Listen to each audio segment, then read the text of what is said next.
સ્વાગત છે અમારી વિશેષ રજૂઆતમાં કોની સત્તા એક્ઝિટ પોલ દિલ્હી વિધાનસભાની 70 બેઠકો માટે મતદાન પૂર્ણ થઈ ગયું છે અને હવે એક્ઝિટ પોલના આંકડાઓ થોડી જ વારમાં તમારી સમક્ષ રજૂ કરીશું। મારી સાથે છે મારા સહયોગી ચિરાગ શાહ અને સ્ટુડિયોમાં હાજર છે અજય ઉમટ અમારા રાજકીય વિશ્લેષક। તો તમામ મુદ્દાઓની છણાવટ કરીશું અને વાત કરીશું મહત્વપૂર્ણ મુદ્દાઓની। તો આપ જોઈ શકો છો ગ્રાફિક્સના માધ્યમથી દિલ્હીની વિધાનસભાની 70 બેઠકો, આ 70 બેઠકો પર બરાબરનો જંગ જામ્યો છે।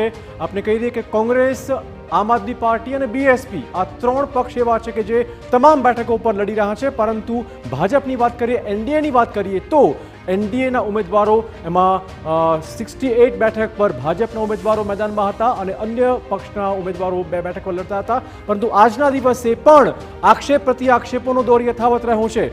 ભાજપ અને આમ આદમી પાર્ટી વચ્ચે આક્ષેપો શરૂઆતથી ચાલતા હતા। આજે પણ નોટ વહેંચાઈ હોવાના સમાચાર સામે આવ્યા હતા, બોગસ વોટિંગના પણ આક્ષેપો સામે આવી રહ્યા છે। ટૂંકમાં આજનો આખો દિવસ વોટિંગનો દિવસ પણ ખરેખર રસાકસી ભર્યો બંને પક્ષો માટે જોવા મળ્યો છે। નીરુ, અને ખાસ તો અહીં સૌથી મોટો સવાલ એ છે કે શું ભાજપનો વનવાસ 27 વર્ષ બાદનો પૂર્ણ થશે કે પછી ફરી એક વખત અહીં આપ હેટ્રિક મારવાની છે? અજયભાઈ, સૌ પ્રથમ તમારું એનાલિસિસ શું કહે છે? સૌથી મોટો પ્રશ્ન કે સરકાર કોની આવશે? આપની હેટ્રિક થશે કે પછી ભાજપનો વનવાસ પૂર્ણ થશે? જી,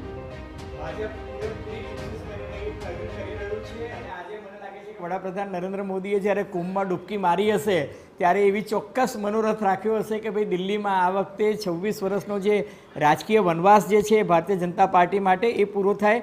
એનું કારણ એ છે કે દિલ્હી એક એવો મત વિસ્તાર છે કે જ્યાં લોકસભાની સાથે 7 બેઠકો, 2014ની લોકસભા ચૂંટણી હોય, 2019 લોકસભા ચૂંટણી હોય કે 2024 લોકસભા ચૂંટણી હોય, સાથે 7 લોકસભાની બેઠકો જે છે ભારતીય જનતા પાર્ટી જીતે છે, પરંતુ વિધાનસભાની ચૂંટણી આવે તો 36% મત ભારતીય જનતા પાર્ટીના ઘટે છે અને કેજરીવાલને જેને વિધાનસભામાં 18% મત મળે છે એ સીધા 54% પર પહોંચી જાય છે। એટલે 36%નો સ્વિંગ કોઈ એક મત વિસ્તારમાં આવે એનો અર્થ એ કે લોકો એવું માને છે કે વડાપ્રધાન પદે અમારે મોદી જોઈએ અને વિધાનસભામાં એ જુએ તો કેજરીવાલને પસંદ કરે છે। પરંતુ આ વખતે કેજરીવાલ સામે જે સૌથી મોટો પડકાર છે એ પડકાર એ છે કે 11 વર્ષની એક એન્ટી ઇન્કમ્બન્સી છે અને બીજું કે કોંગ્રેસ પાર્ટી આ વખતે પૂરી તાકાતથી ચૂંટણી લડી રહી છે।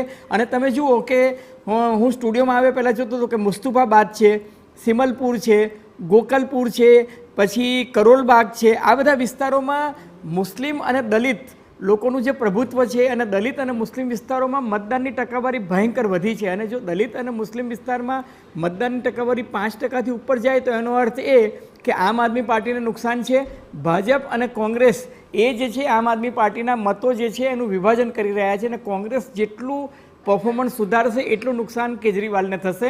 એટલે આ વખતે કેજરીવાલ માટે મને કપરા ચડાન લાગે છે। એક મુદ્દો ચોક્કસ આ ચર્ચામાં એ રીતે મૂકવો પડે કેમ કે આ વખતે વાલ્મીકી સમાજની બહુ બધી વાતો થઈ। આ વોટ બેંક જે મહત્વપૂર્ણ મનાય છે દિલ્હી માટે પણ, અને બીએસપી 70 બેઠકો પર ઉમેદવારમાં લડી રહ્યા છે, તો આ ફેક્ટર કેટલું અસર કરશે? તમે જુઓ કે ભારતીય જનતા પાર્ટી જે છે એ બહુ જ કુનેહપૂર્વક, ચતુરાઈપૂર્વક એક બેઠક જે છે એના મત વિસ્તારના જ્ઞાતિ આધારિત સમીકરણોને બધું સેટ કરે છે। આપણે હરિયાણામાં જોયું કે બધા જ ઓપિનિયન પોલ ને એક્ઝિટ પોલ એવું કહેતા હતા કે હરિયાણામાં કોંગ્રેસ પાર્ટી જીતી જશે, પરંતુ ભારતીય જનતા પાર્ટીએ એવી રીતના ગોઠવણ કરી હતી કે તમે જુઓ કે ઉત્તર પ્રદેશની બહુજન સમાજવાદી પાર્ટી જે છે હરિયાણાની તમામ બેઠકો લડતી હતી, 90 બેઠકો પર એ લોકો લડ્યા હતા। સિમિલરલી ચંદ્રશેખર આઝાદની પાર્ટી પણ લડી અને બીજું કે દેવીલાલના ગ્રાન્ડસન ને બીજા લોકો પણ લડ્યા। એટલે જે મતો જેના પર હતું કે જાટ મત જે છે, જાટ મત પણ કપાયા અને દલિત મતો પણ કપાયા। અને બીજું કે કોંગ્રેસ પાર્ટી પર એમને સૌથી વધારે આક્ષેપ એ કર્યો કે કોંગ્રેસ પાર્ટી પોતાના દલિત નેતા જે છે એનો અન્યાય કરી રહ્યા છે। એનો અર્થ એ કે એમને દલિત અને જાટ મત બેંક જે છે એને વહેંચી કાઢી। આ વખતે કેજરીવાલ સામે પણ એ જ થશે કે દલિત અને મુસ્લિમ વોટ બેંક અને ઝુગ્ગી ઝૂંપડીઓ એમાં જે રીતના મત ઉમેદવારો ઊભા રાખ્યા છે, મને એવું લાગે છે કે ભાજપે જે પોલરાઇઝેશન પ્લાન કર્યું છે એનો એમને ફાયદો મળશે। આ તમામ વચ્ચે આતિશીને સીએમ તરીકે રાખવામાં આવ્યા અને મહિલાઓનો જે મુદ્દો છે તેઓનો જે ફેક્ટર છે તે કેટલો મહત્વપૂર્ણ છે? ખાસ કરીને દિલ્હીમાં મહિલાઓની સુરક્ષાને લઈને એક મોટો પ્રશ્ન છે, ત્યારે તમને શું લાગે છે આ વખત મહિલાઓનો ફેક્ટર કેટલો મહત્વપૂર્ણ રહેશે આ ચૂંટણીમાં? જો હું તમને કહું, આતિશી છે ને એ માત્ર ને માત્ર શોભાના ગાંઠિયા તરીકે એમને મૂકવામાં આવ્યા હતા। હું સ્ત્રી સન્માન કરું છું અને હું માનું છું કે મહિલાને મુખ્યમંત્રી તરીકે તમારે તક આપવી જોઈએ, પરંતુ કેજરીવાલે ઈરાદાપૂર્વક પોતાના ઉપરથી એન્ટી ઇન્કમ્બન્સી અને બીજું, કારણ કે સુપ્રીમ કોર્ટે એમને જામીન આપ્યા હતા, પણ જામીનમાં જે શરતો મૂકી હતી એ શરતો જોતા એ વિધાનસભા પોતાની સીએમની ઓફિસમાં હાજરી લઈ શકે એમ નહોતા, એ કોઈ નીતિ વિષયક નિર્ણય લઈ શકે નહોતા.